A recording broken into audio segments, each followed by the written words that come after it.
हे भगवान, आपने तो स्पष्ट कह दिया कि जिसका मन वश में नहीं, जिसकी इंद्रियां वश में नहीं, उसके लिए योग प्राप्त होना कठिन, अर्थात भगवत प्राप्ति होना कठिन है। जो तत्परता पूर्वक संयमित होकर अपने मन को वश में कर ले, वो सुख पूर्वक भगवत प्राप्ति कर सकता है। पर उस साधक की क्या गति होगी जिसका मन, बुद्धि, चित्त, अहंकार ये वश में नहीं है, और वो साधना करता है, नाम जप करता है, सत्संग करता है, स्वाध्याय करता है, पर इंद्रिय विजयी नहीं है, मन विजयी नहीं है। अंतिम समय उसकी भगवत स्थिति नहीं रहेगी क्योंकि वो मन विजयी नहीं है। तो अप्राप्य योग संसिद्धिम काम गतिम कृष्ण गच्छति। ऐसे योग भ्रष्ट की क्या गति होगी जो अप्राप्य है, अभी प्राप्त नहीं कर पाया भगवान को। विषयाशक्ति है, असावधानी है, अंतकाल में मन परमात्मा में नहीं लगा, विचलित हो गया, साधन से हट गया, परमात्मा की प्राप्ति नहीं हुई। तो हे कृष्ण, कृष्ण सबको आकर्षित करने वाले, हे भगवान, आप ही जान सकते हो, इस प्रश्न का उत्तर आप ही दे सकते हो कि उसकी क्या गति होगी। तात्पर्य है कि वो नरक तो जाएगा नहीं क्योंकि नाम जप करता है, थोड़ा भी नाम जप करता है तो नरक नहीं जाएगा, थोड़ी भी भक्ति करता है तो नरक नहीं जाएगा। अजामिल के प्रसंग में यमराज जी ने अपने दूतों को आदेश किया था कि यदि कोई भी नारायण कृष्ण हरि बोलता है, गले में कंठी बांधे, वैष्णव है, भगवान का दास है, भूल करके मत जाना, तो नरक तो जाएगा नहीं, क्योंकि साधन करता है, नाम जप करता है, पाठ करता है, पर जितेंद्रीय नहीं है, मनोनिग्रही नहीं, इसलिए भगवत प्राप्ति तो होगी नहीं, ये भगवान कह रहे हैं। पर नरक तो जाएगा नहीं क्योंकि नाम जप करता है, और स्वर्ग की इच्छा नहीं इसलिए स्वर्ग नहीं जाएगा, और मोक्ष इसलिए नहीं हुआ कि वो मन इंद्रियों को बस में नहीं किया। तो उसकी गति क्या होगी? काम गतिम कृष्ण गच्छति, वो किस गति को प्राप्त होगा? कश्चिन्नो भय विभ्रष्टस् छिन्ना भ्रमिव नश्यति अप्रतिष्ठो महाबाहो विमूढ़ो ब्रह्मणा पथि। हे महाबाहो, हे अजान बाहु, संसार के आश्रय से तो रहित है और परमात्मा के मार्ग में भ्रष्ट हो गया है, परमात्मा को प्राप्त नहीं कर पाया और संसार के मार्ग को छोड़ दिया है, दोनों ओर से भ्रष्ट हुआ, उसकी क्या गति होगी? कहीं वो किसी बादलों की तरह छिन्न भिन्न नष्ट तो नहीं हो जाएगा?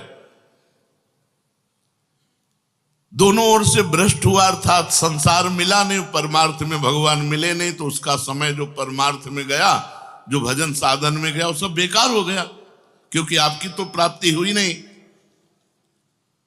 एतन्मे संशयम कृष्ण छेतुर्मर्हस्य शेषतः त्वदन्या संशयस्यास्य छेता नाहुपपद्यते।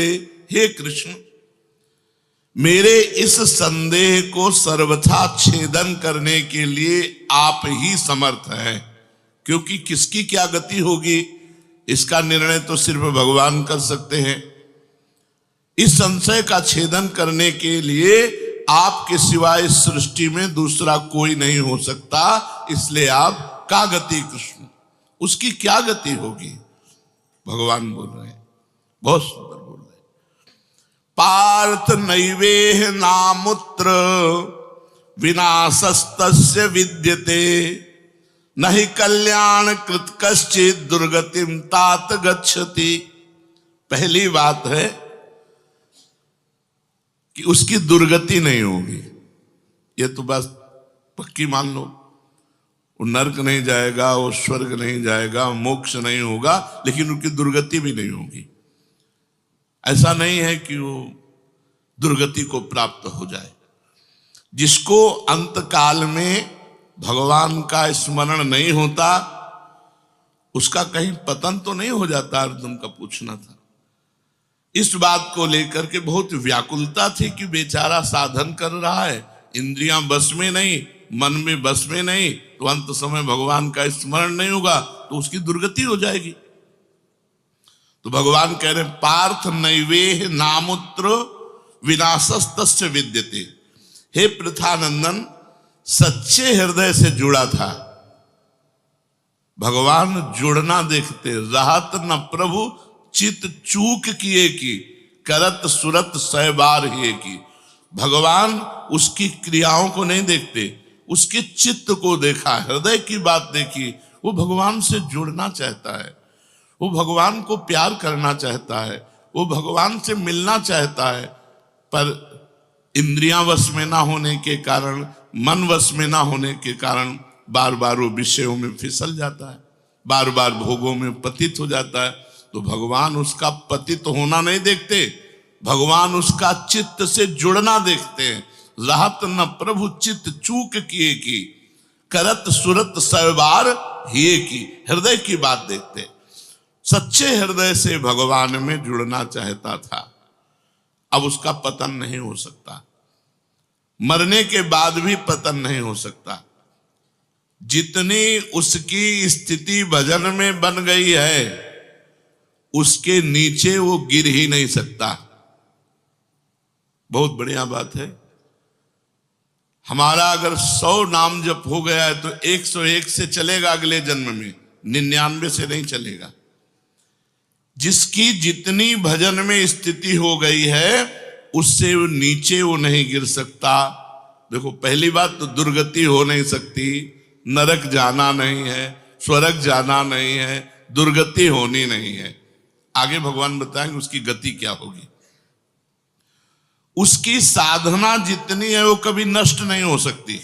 चाहे जितना बड़ा पाप बन जाए, उस पाप का उसे दंड भोगना पड़ेगा, लेकिन उसकी साधना नष्ट नहीं होगी। ये इस मार्ग का बहुत बड़ा सपोर्ट है कि मानो हम दिन भर भजन किया, हमसे शाम के गलती हो गई तो बोले दिन भर का भजन नष्ट हो गया। नहीं, आपका भजन दिन भर का वो है, और जो आपकी गलती हुई वो अलग है। गलती का आपको प्रायश्चित या दंड भोगना पड़ेगा, और भजन आपका सुरक्षित है। वो नीचे नहीं गिरेगा, उसकी साधन सामग्री नष्ट नहीं होगी। ये बहुत हृदय को शीतलता पहुंच। हमने जो नाम जप किया वो हमारा सुरक्षित है, नाम जप वो कभी नष्ट नहीं होगा। उसका पारमार्थिक उद्देश्य भी नहीं बदलेगा। उसने उद्देश्य बनाया भगवत प्राप्ति, वो उद्देश्य भी उसका नहीं बदलेगा। हाँ, कितने जन्म लगेंगे ये उसका प्रयास होगा, प्रयत्न होगा। वो जन्मता मरता रह सकता है, ना भजन उसका नष्ट होगा, कम होगा, ना उद्देश्य उसका बदलेगा। वो लगेगा भजन। भक्ति बीज पलटे नहीं, जो जुग जाए अनंत, ऊंच नीच कुल उपजय होए संत को संत। वो कभी ऐसा नहीं हो सकता कि इतना भजनानंदी अब भ्रष्ट हो गया तो वो पतित हो गया, नीच और दुर्गति, अरे सब बेकार। कुछ नहीं, जो गलती हुई उसका दंड मिलेगा, और जहां से वो भजन कर रहा है वहीं से उसकी भजन की स्थिति आगे बढ़ेगी। जैसे उदाहरण में राजर्षि भरत का उदाहरण दिया था कि हिरन पे वृत्ति गई तो हिरन बने, लेकिन गंडकी नदी में खड़े होके हिरन बन करके भी इतना भजन किया कि अगला जन्म जड़ भरत जी के रूप में ब्रह्मबोध संपन्न महापुरुष के रूप में हुआ। तो भगवान कहते हैं, न ही कल्याण कृत कश्चित दुर्गतिम तात गच्छति। अर्जुन, हे तात, बहुत प्यार भरा संबंध है, उसकी दुर्गति नहीं हो सकती। जो मेरा थोड़ा भी भजन किया है उसकी दुर्गति नहीं हो सकती। साधक के लिए बहुत ही पॉइंट के आश्वासन की बात कह रहे कि थोड़ा भी भजन किया तो उसकी दुर्गति नहीं हो सकती, और अगले जन्म में परमात्मा प्राप्ति की लालसा इतनी प्रबल होगी कि वो इंद्रियों मन को वश में कर लेगा। इस जन्म में जो चूक हुई वो अगले जन्म में सुधार लेगा। उसकी दुर्गति नहीं होने का तात्पर्य है कि जो मनुष्य कल्याणकारी कार्य में लगा हुआ है, जिसके लिए मनुष्य शरीर मिला है, वो कार्य कर रहा है, भजन कर रहा है, सत्संग कर रहा है, स्वाध्याय कर रहा है, ठाकुर सेवा कर रहा है, वो अपने असली कार्य में लगा हुआ है, पर उसका मन चलायमान है, उसकी इंद्रियां चलायमान, तो उसकी दुर्गति नहीं होगी। कारण कि उसका ध्येय चिन्मय तत्व भगवान में है, इसलिए उसका पतन नहीं हो सकता। मैं उसकी रक्षा करता हूं, तो उसकी दुर्गति कैसे हो सकती है? क्योंकि उसने थोड़ा भी सही मेरा भजन किया है। मेरी दृष्टि सर्वभूत हिते रता है, सब पर मोरी बराबर दाया, सब मम प्रिय सब मम उपजाए। मैं सबको प्यार करता हूं। फिर जो मनुष्य मेरी तरफ चल पड़ा, अपना किसी तरह से कल्याण परम हित मानकर मेरी तरफ चल पड़ा, तो मैं उसे सबसे ज्यादा प्यार करता हूं। फिर मैं जिसे प्यार करता हूं उसकी दुर्गति कैसे हो सकती है? प्यार तो सबको करता हूं, लेकिन जो अपना मान करके मेरी तरफ चल पड़ा, मेरा भजन करने लगा, उसकी दुर्गति कैसे हो सकती है? मेरा वो समझे न समझे, उससे वास्तविक संबंध तो है ही। ममई वांसो जीव लोके जीव भूता सनातना। वो भले भगवान से संबंध ठीक नहीं लगा पा रहा, लेकिन भगवान तो जान रहे मेरा संबंधी है, मेरा अंश है। ये संसार के साथ उसका वास्तविक संबंध नहीं है। उसने मेरे साथ इस वास्तविक संबंध को, असली लक्ष्य को उसने स्वीकार किया कि अब इस जन्म में भगवान को प्राप्त करना चाहता हूं, तो चाहे जितना बड़ा गलती पड़ गई हो, अपराध पड़ गया हो, उससे दुर्गति उसकी नहीं हो सकती। भगवान कह रहे उसका किया हुआ साधन नष्ट नहीं हो सकता। हां, वो देखने में मोहित सा लगेगा कि भ्रष्ट हो गया, अब तो कोई भजन साधन नहीं, अब तो भ्रष्ट सा हो गया है, साधन छूटा दिखाई देगा। परंतु ऐसी परिस्थिति में भी मैं उसका साथ नहीं छोड़ता। उसने मेरा भजन छोड़ दिया, मेरा साधन छोड़ दिया, लेकिन मैं उसका, जैसे एक सत्संग में दृष्टांत में देते थे कि जगन्नाथ जी की सेवा में श्रीअंग पार्षद रहते थे, तो उनमें से एक पार्षद वैश्या संसर्ग करने लगे कुसंग के कारण। तो जब सब पार्षदों को पता चला तो उन्होंने बुलाया और कहा, देखो तुम परम पावन श्री जगन्नाथ जी के अंग सेवी हो, या जगन्नाथ जी की सेवा छोड़ो वैश्या का संग करो, या वैश्या संग छोड़ो जगन्नाथ जी का अंग संग करो। तो भगवान की माया से मोहित हुए, साधन से गिरे हुए होने के कारण उन्होंने जगन्नाथ जी का अंग संग छोड़ दिया और वैश्या का अंग संग स्वीकार किया। आश्चर्य की बात कि जब उनका शरीर पूरा हुआ, वैश्यागामी जो अंग संग सेवी थे, तो जब शरीर पूरा हुआ तो जगन्नाथ जी ने स्वप्न में अपने पार्षदों को आदेश किया कि उसकी अंत्येष्टि क्रिया हमारे पार्षदों जैसी की जाए। तो उनका प्रभु स्वप्न में ही कहा कि प्रभु उन्होंने तो आपको छोड़कर वैश्या को स्वीकार कर लिया था। तो बोले उन्होंने छोड़ दिया था, ये उनकी हिम्मत है, हमारी हिम्मत नहीं, हमारा स्वभाव नहीं है, हमारी सामर्थ्य नहीं है। हम एक बार जिसको पकड़ लिया उसको कभी छोड़ते नहीं। तो भगवान यहां कह रहे हैं कि कभी कभी वो मोहित हो जाता है, वो साधन छोड़ता, लेकिन मैं उसे नहीं छोड़ता। ये खास बात समझो, मैं उसे नहीं छोड़ता। उसका किया हुआ अपराध, किया हुआ पाप, भले उसको थोड़ा समय दंड भुगताने के लिए, लेकिन मैं उसे छोड़ता नहीं हूं। तो उसकी दुर्गति कैसे हो सकती है? इसलिए घटना घट सकती है। ये तो भगवान कह रहे हैं मनमानी मत करना, कह रहे घटना घट सकती है। आपने अपराध किया, आपको पाप का दंड मिल सकता है, लेकिन मैं उसके अंदर ऐसी व्याकुलता पैदा करूंगा कि वो सब प्रपंच छोड़कर दौड़कर मेरी तरफ भाग पड़ेगा, क्योंकि मैं उसे नहीं छोड़ता। जैसे गोपियों में थोड़ा अभिमान आया, मैं अंतर ध्यान हुआ, लेकिन उन्हीं के बीच में रहकर जहां व्याकुल हुई मैं प्रकट हो गया। तो भगवान कह रहे हैं कि एक बार जिसके भीतर थोड़ी भी साधना चल पड़ी, थोड़े भी संस्कार भक्ति के पड़ गए, नाम जप करना, वाणी पाठ करना, थोड़ा भी भगवत्कार, कर्म चैव तदर्थीयम सदित्येवाभिधीयते, तो उसका कभी पतन नहीं हो सकता जो संस्कार पड़ गया भक्ति का, क्योंकि सत वस्तु का कभी अभाव नहीं होता। तो फिर प्रभु गति क्या होती है उसकी? तो भगवान कह रहे प्राप्य पुण्य कृताम लोका नुषित्वा शाश्वती समाह शुचीनाम श्रीमताम गेहे योग भ्रष्टो भी जायते। आहा, प्राप्य पुण्य कृताम लोकान, उसने गंगा स्नान किया है, उसने नाम जप किया है, उसने वाणी पाठ किया है, उसने ठाकुर सेवा की, तो कोई साधारण है? बहुत बड़ा धनी है, भले लोक भ्रष्ट हो गया है, भले इंद्रियां उसके कब्जे में नहीं, भले मन उसके कब्जे में नहीं, लेकिन साधारण जीव नहीं है। वो भगवान का जन है, उसने नाम जप किया है, वाणी पाठ किया है, ठाकुर सेवा की, धामवास किया, तीर्थ अवगान किया, प्राप्य पुण्य कृताम लोकान। जो बड़े बड़े याज्ञिकों को, कि बोले इतने यज्ञ किए, अश्वमेध यज्ञ किए, जो बड़े बड़े याज्ञिकों को जो सांगोपांग करते हैं, उन लोगों को स्वर्ग आदि लोकों पर अधिकार होता है। इसलिए वो पुण्य कर्म कहते हैं तो पुण्य लोक उनको प्राप्त होते हैं। पाप कर्म करने वालों को नरक भेजा जाता है। परंतु साधक पुण्य कर्म थोड़े किए, भजन किए, तो जैसे किसी रास्ते में चल के उसकी वीआईपी व्यवस्था की जाए, ऐसी व्यवस्था उसकी होती है स्वर्ग में। जितने दिन उसको अगला जन्म नहीं मिलेगा, उतने दिन भारी व्यवस्था स्वर्ग में उसकी होगी।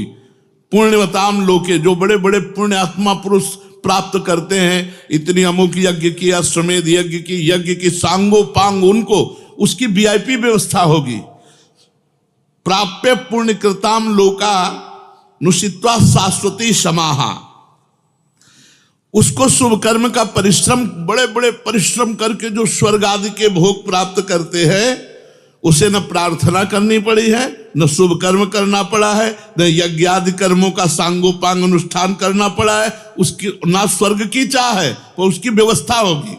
शरीर छूटते ही दिव्य लोक में जाकर के दिव्य भोगों की व्यवस्था, क्योंकि मन चंचल था ना, इंद्रियां चंचल थी ना, मृत्यु लोक के भोगों में ले भोग, स्वर्ग के भोग, सुंदर सुंदर जितने भोग हैं उन सब की बाहुल्यता।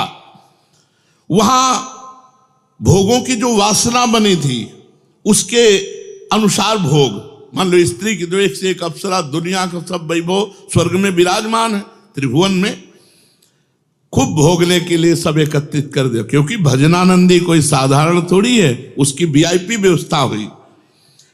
अब अंत समय से साधन में विचलित मना हो जाने के कारण जो बड़े बड़े परिश्रमों से, पुण्यों से प्राप्त होता है, वो ऐसे स्वाभाविक रूप से रास्ते में प्राप्त हो रहा है। ये उसकी गति नहीं है, ये अयाचिक वृत्ति से उसकी वीआईपी व्यवस्था है कि अब ले जा रहे हैं तो रास्ते में ऐसे थोड़ी कि कोड़ा मारते, पानी भी नहीं पिया रहे, धूप में ले जा, नहीं, सीधे उसको आनंद पूर्वक स्वर्ग आदि लोकों की दिव्य भोग वृत्तियां, जिन भोगों के लिए वो विचलित रहा है मनुष्य साधना करते समय, वो सारे भोग उसको वहां प्राप्त होंगे। वहां रहने पर इतना भोग दिलाया जाता है कि उसकी अरुचि हो जाती है स्वर्ग के भोगों से। तो मर्तलोक में आके दोबारा फंसेगा क्या? स्वर्ग के भोगों से अरुचि हो जाती है, जहां आसक्ति रही है वो भोग ही भोग उसको व्यवस्था कर दी जाती है, वो घृणा हो जाती है उसको स्वर्ग में ही भोगों से, इतनी वीआईपी व्यवस्था। क्योंकि अंदर से तो भजन था, उद्देश्य भगवान की प्राप्ति का था, तो स्वर्ग आदि के भोग भोगने पर उसे घृणा हो जाती है। वो अपनी वासना जो अंदर थी, जिनके कारण इंद्रियों मन को जीत नहीं पाया, वो देख लेता है, अरे अब ये तो मर्त्य लोक के भोग है, स्वर्ग के भोग, उसको वहां उसके अंदर घृणा हो जाती है। उसित्वा शाश्वती क्षमा, फिर उसे और ऊंचे लोकों में, अगर समय है अभी, तप लोक, जन लोक, महालोक, ब्रह्म लोक, ऐसे महान लोकों में उसे ऊंचे के लोकों में भेजा जाता है। और वहां भी इसलिए भेजा जाता है कि यहाँ के स्वर्ग के भोगों से रुचि, अब यहाँ के ब्रह्म लोक के भोग देख ले। भजन का फल है ब्रह्मादिक के भोग सब विषम लागत ताई, नारायण ब्रज चंद की लगन लगी है जाई। जब ठाकुर जी से मिलने की चाह लग जाती तो यहीं इसी शरीर में ब्रह्मादिक के भोगों से भी वैराग्य हो जाता है। भोग भोगने के उद्देश्य से नहीं, क्योंकि जो भोग भोगने के उद्देश्य से जाते हैं उनके पुण्य क्षीण होने पर फिर वो लौटकर मृत्यु लोक में आते हैं, इसलिए वो सीमित वर्षों तक स्वर्ग लोक आदि में रहते हैं। परंतु जिसका उद्देश्य भोग नहीं भजन था और योग भ्रष्ट हो गया है सूक्ष्म वासना के कारण, तो स्वर्ग आदि लोकों में जाएगा, उसका भजन नहीं छीण होगा। जैसे पुण्य आत्मा स्वर्ग गया, भोग भोगा, तो उसका पुण्य छीण होगा, लेकिन इसका नहीं, इसका तो स्टॉक है, ये तो भागवतिक व्यवस्था है उसकी, ये ब्याज की व्यवस्था है। मूल तो ऐसे ही साधन संपत्ति है, देख लो, कोई घाटे का सौदा नहीं, वीआईपी व्यवस्था होगी मरने के भी बाद। अगर चूक हो गई तो, और चूक ना हुई तो सीधे निकुंज चलना है। वैसे यहां चूक हो जाए तो भी निकुंज जाना है, क्योंकि वृंदावन धाम है ना। अगर यहां शरीर छूटेगा तो यहां स्वर्ग थोड़ी ले जाएंगे, देवताओं का प्रवेश है नहीं, यहां तो वृंदा सखी सहचरियों का है। वो बहुत वर्षों तक उसके भोग सुविधा की सीमा नहीं रहती, ऐसी व्यवस्था होती है। अच्छा, जो भोग भोगने के उद्देश्य से ऊंचे लोकों में जाते हैं उनको फिर पतित होना पड़ता है, लेकिन ये योग भ्रष्ट जब ऊंचे लोकों में जाता है तो पतित नहीं होता, उसकी साधन संपत्ति प्रकाशित रहती है ज्यों की त्यों, और उसका सत्भाव जागृत रहता है। सब मिथ्या है, भगवान मिथ्या करवाते करवाते ब्रह्मलोक तक के भोगों का मिथ्या। अब उन सुख भोगों को भोगने के बाद शुचि नाम श्रीमताम गेहे योग भ्रष्टो भी जाते। अब यहां जब प्रकट हुआ, कब उसका जन्म होगा? कोई सीमा रखी जाती है? अरुचि सीमा रखी जाती है। जब तक उसे भोगों में अरुचि नहीं होगी तब तक ऊपर के लोगों को भोगों में उसे रखा जाएगा। नरक वरक तो जाने की बात नहीं, वीआईपी भोग। जब अरुचि हो गई, अरुचि होगी ही, क्योंकि वो भगवान का भजन करता रहा है। वो ऐसा नहीं कि अब विश्राम मान ले कि अब अप्सरा मिल गई, विमान मिल गया, स्वर्ग मिल गया, अब यही नहीं। उसकी यात्रा नहीं रुकेगी, उसका भजन उसको कचूटेगा, उसके अंदर जलन पैदा होगी, अशांति हो जाएगी। ये सब भोग नहीं चाहिए, मुझे भगवान चाहिए, चलो ब्रह्मलोक। वहां भी ये नहीं चाहिए। तो अब शुचि नाम श्रीमताम गेहे योग भ्रष्टो भी जायते। अब योग भ्रष्ट जब मृत्यु लोक में लौटा तो जगत पूज्य घर में पैदा हुआ। जगत पूज्य घर में श्रीमान, सारा संसार जिसे झुके, ऐसे घरों में पैदा, उच्च कुल, भक्ति संपन्न। श्रीमान का मतलब होता है, एक लौकिक शब्द होता है वैभव संपन्न, लेकिन भागवतिक वैभव संपन्न महापुरुषों के घर में उसका जन्म होता है। और लौटने का कारण जो है, उस कारण को भगवान जानते हैं, उसकी बहुतायत कर देते हैं। स्वर्ग भोगा, ब्रह्मलोक के भोग भोगे, और यहां सारे भोग उसके दे दे, ये ले, अरे भगवान का दास है कोई और, ये ले। ऐसे घर में पैदा किया। अब उसकी जो साधन संपत्ति उसको खोल देते हैं, अभी तक बंद रखा, हानि नहीं हो सकती। अब जे ही जन्म हुआ, जैसे अपने लोग अब जे ही स्कूल जाते, स्कूल से पढ़ के आते, लगता है माँ नहीं टिकेगी, पिता नहीं टिकेंगे, सब मरेंगे, तो मेरा साथी कौन है, मेरे जीवन का लक्ष्य क्या है, क्या यही उद्देश्य है? बस बैठ जाते एकांत में। और संत जन आते थे, वो श्री राम जय राम जय जय राम, श्री राम जय, कीर्तन कराते थे तो वही याद था, श्री राम जय राम जय जय राम, श्री राम जय राम जय जय राम। बस नाम जप करना निश्चय हो गया। 13 वर्ष के अवस्था, भागो। ये देखो, उत्तम कुल ब्राह्मण के घर में, और पूरे साधु महात्माओं का सानिध्य, और पिता पूरे स्वयं महात्मा, नंगे पैर हल जोतते, बड़ी कठिन परिश्रम के द्वारा वो उदर पोषण करते। और संत महात्मा 8-8, 10-10 संत महात्मा दरवाजे पर।